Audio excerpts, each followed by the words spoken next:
Hi, I'm Aaron, and I'm back today. This is actually 16 hours after I started my yeast dough no-knead for hamburger and hot dog buns.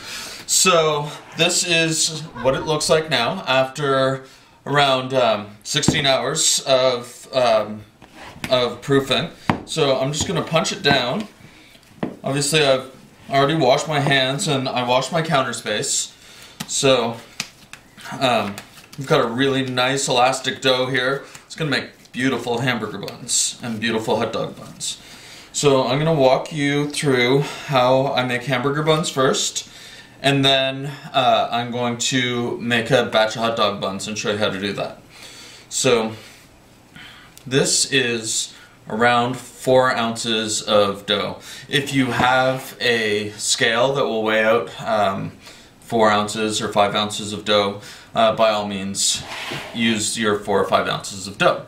So then I put it on the counter, and this is a technique for making hamburger buns, or if you use smaller amounts of dough, then you can also make dinner rolls out of it. Then you push it down right like that. Really simple technique on how to make hamburger buns. Right like that. I'm going to put it on the pan. I'm going to let it rest while I make the rest of the hamburger buns. And then before I let the final rise happen, I'm going to push them all down one more time. So once again, about the same amount of dough. And use the same technique. I use the palm of my hand on the dough like that, and I just swirl it around, keep a nice tight cup until I get a perfect kind of roll on that. Then I use the heel, the heel of my hand to really push it in and make it into a bun. So that's the technique for hamburger buns. I'm going to make a bunch, and then I'm going to come back and show you how to make hot dog buns. Okay, so I'm back. I've got 6 hamburger buns that I made, and I've pressed them all down, so now we're just waiting for the final rise on those. Now I am making 8 hot dog buns. So I've gotten 8 dough balls. They're not the same size. They're relatively the same size, close enough for right now. For baking time, it's most better to have all the same size, but these are going to be close enough. I'm not really worried. This is a homemade project.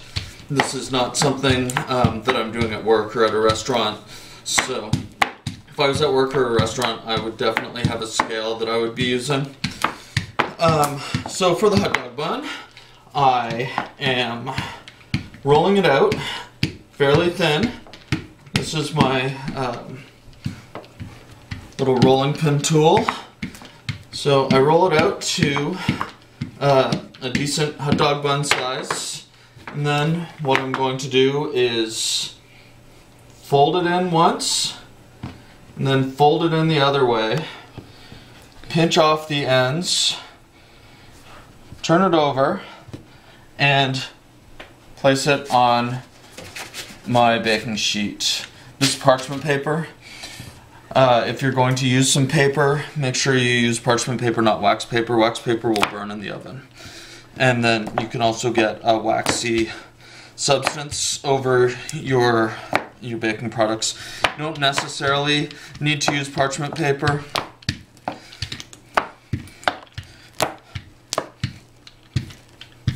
Okay, so rolling it out. So it's nice and thin.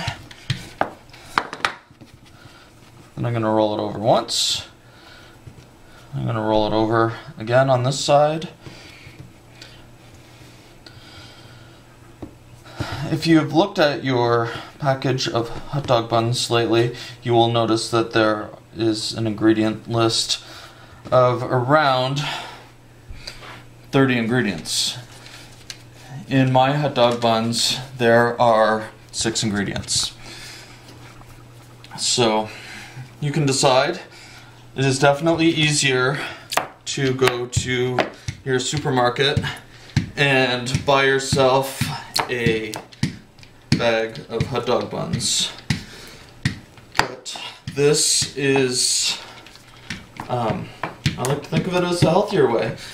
Like I mentioned when I was putting the dough together in part 1 of this video, that I truly believe that letting the gluten develop over a period of time versus forcing the gluten is a healthier way to, if you're going to eat gluten, it's going to be better on your stomach. So I'm going to finish up here, and we'll come back before it gets put in the oven. It's going to take around 45 minutes of proofing time before I put it in the oven. So I'm back, and the hamburger buns have proofed for a full hour now. And what I've done is I've taken some organic milk. This is 1% milk.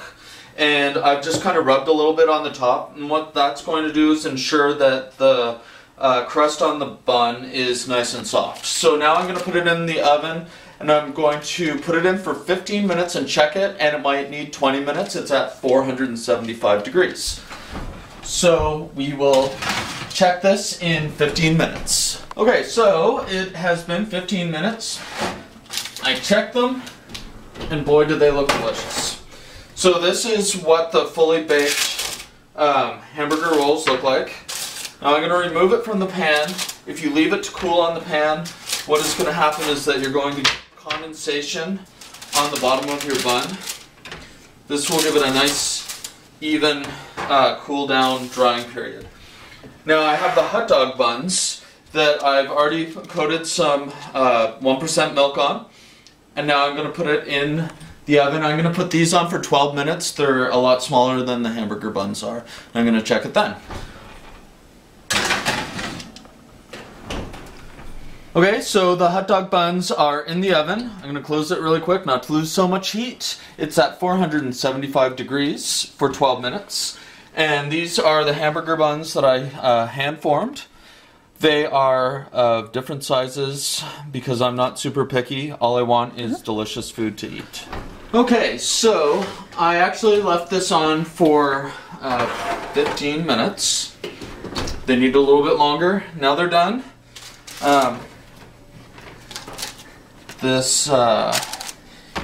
They're not by any way, shape, or form uniform.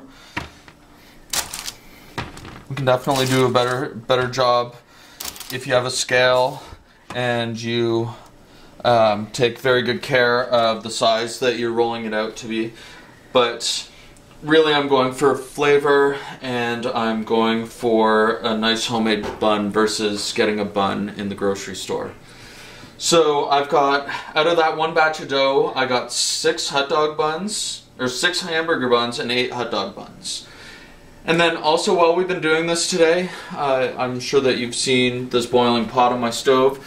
This is some chicken stock that I'm making. And what we do is we buy pre-made chickens at Costco because they're $5 and we both work and it's easy to have chicken.